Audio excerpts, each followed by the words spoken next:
नमस्ते स्टूडेंट्स, मैं हूं प्रोफेसर शर्मा। आज हम कंपनी लॉ के एक ऐसे फैसिनेटिंग कॉन्सेप्ट को एक्सप्लोर करेंगे जो बिजनेस वर्ल्ड की नींव है, द कॉर्पोरेट वेल थ्योरी। ये थ्योरी ना सिर्फ आपके एग्जाम्स के लिए क्रूशल है, बल्कि ये भी बताती है कि कैसे बड़े बड़े कॉर्पोरेशंस अपने ओनर्स को प्रोटेक्ट करते हैं और कब कानून उस प्रोटेक्शन को हटा सकता है। तो ये है हमारा आज का रोड मैप। हम शुरू करेंगे कॉर्पोरेट वेल के बेसिक प्रिंसिपल से, फिर सालोमन्स केस को समझेंगे। इसके बाद देखेंगे कि कब इस वेल को पियर्स किया जाता है, और हाँ, आखिर में आपके एग्जाम्स के लिए सब कुछ रिवाइज करेंगे। रेडी? Let's begin. सबसे पहले हम इस थ्योरी की नींव को समझेंगे।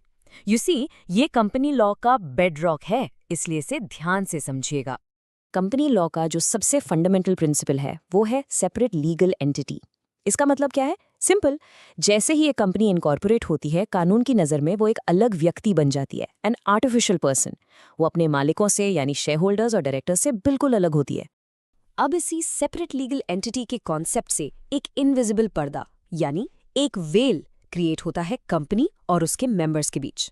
ये वेल एक लीगल शील्ड की तरह काम करता है जो मेंबर्स को कंपनी के डेट्स एंड लायबिलिटी से बचाता है। सिंपल शब्दों में, अगर कंपनी डूबती है तो क्रेडिटर्स सिर्फ कंपनी के एसेट से रिकवरी कर सकते हैं, शेयर होल्डर्स की पर्सनल प्रॉपर्टी को हाथ भी नहीं लगा सकते। इसी प्रोटेक्शन को हम कॉर्पोरेट वेल कहते हैं। इस कॉन्सेप्ट को सीमेंट करने वाला सबसे लैंडमार्क केस है सैलमन वर्सेस सैलमन एंड को लिमिटेड।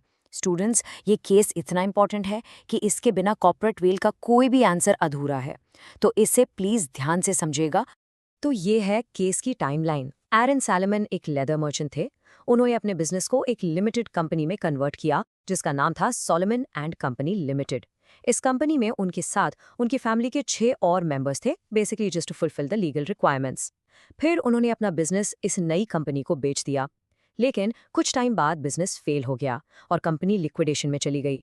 देखिए, सैलमन ने अपना बिजनेस कंपनी को 39,000 पाउंड्स में बेचा। इसके बदले कंपनी ने उन्हें शेयर्स और कैश के अलावा एक बहुत ही क्रूशियल चीज दी, 10,000 पाउंड्स के सिक्योर्ड डिबेंचर्स। सिक्योर्ड होने का मतलब था कि अगर कंपनी फेल होती है तो उसके बचे हुए एसेट्स पर सबसे पहला हक सैलमन का होगा। Remember this point, it's the hero of the story. अब जब कंपनी लिक्विडेट हुई तो उसके पास एसेट्स थे सिर्फ 6,000 पाउंड, लेकिन लायबिलिटीज थी 17,000 पाउंड, जिसमें 10,000 पाउंड सोलोमन के थे और 7,000 पाउंड बाहर के क्रेडिटर्स के। यहां पर कॉन्फ्लिक्ट शुरू हुआ। बाहर के क्रेडिटर्स ने कहा कि सोलोमन और कंपनी एक ही हैं, इसलिए पैसा पहले हमें मिलना चाहिए। उनका आर्ग्यूमेंट था कि ये पूरी कंपनी एक धोखा है। लेकिन हाउस ऑफ लॉर्ड्स ने एक हिस्टोरिक जजमेंट दिया। उन्होंने कहा कि एक बार कंपनी इनकॉर्पोरेट हो गई तो वो कानून की नज़र में एक बिल्कुल अलग व्यक्ति है, अपने मेंबर्स से अलग। इट डजंट मैटर कि सारा कंट्रोल सोलोमन के पास था, फिर भी एरन सैलमन और सैलमन एंड को लिमिटेड 2 अलग-अलग लीगल एंटिटीज हैं।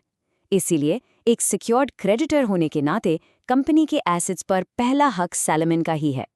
And that, my friends, established the principle of corporate veil. लेकिन क्या इस पर्दे का गलत इस्तेमाल हो सकता है? क्या लोग इस कानूनी शील्ड के पीछे छुपकर फ्रॉड कर सकते हैं? बिल्कुल। और जब ऐसा होता है तब कॉन्सेप्ट आता है पियर्सिंग द कॉर्पोरेट वेल का।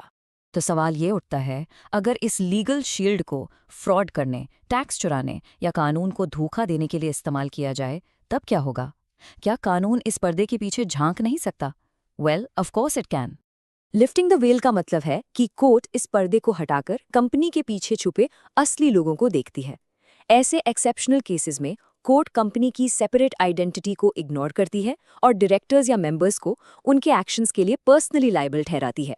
इसका मतलब उनकी लायबिलिटी अनलिमिटेड हो जाती है और उनके पर्सनल एसेट्स भी रिस्क पर आ जाते हैं। So it's a very serious step. चलिए अब देखते हैं कि ये वेल कब और किन सर्कमस्टांसेस में उठाया जाता है। इसके कुछ स्पेसिफिक ग्राउंड्स हैं, ऐसा नहीं कि कोर्ट कभी भी पर्दा उठा दे। इसके 2 मेन कैटेगरीज हैं। एक है स्टैट्यूटरी एक्सेप्शंस, जो खुद द कंपनीज एक्ट में लिखे हैं, और दूसरे हैं जुडिशियल एक्सेप्शंस, जो अलग अलग कोर्ट केसेस के जजमेंट से डेवलप हुए हैं। Let's look at them one by one. Statutory exceptions वो हैं जो द कंपनीज एक्ट में ही लिखे गए हैं। फॉर एग्जाम्पल, अगर कंपनी के प्रॉस्पेक्टस में कोई गलत इन्फॉर्मेशन यानी मिस स्टेटमेंट देकर पब्लिक से पैसा उठाया गया हो, तो इस फ्रॉड के लिए रिस्पॉन्सिबल डायरेक्टर्स पर्सनली लायबल होंगे।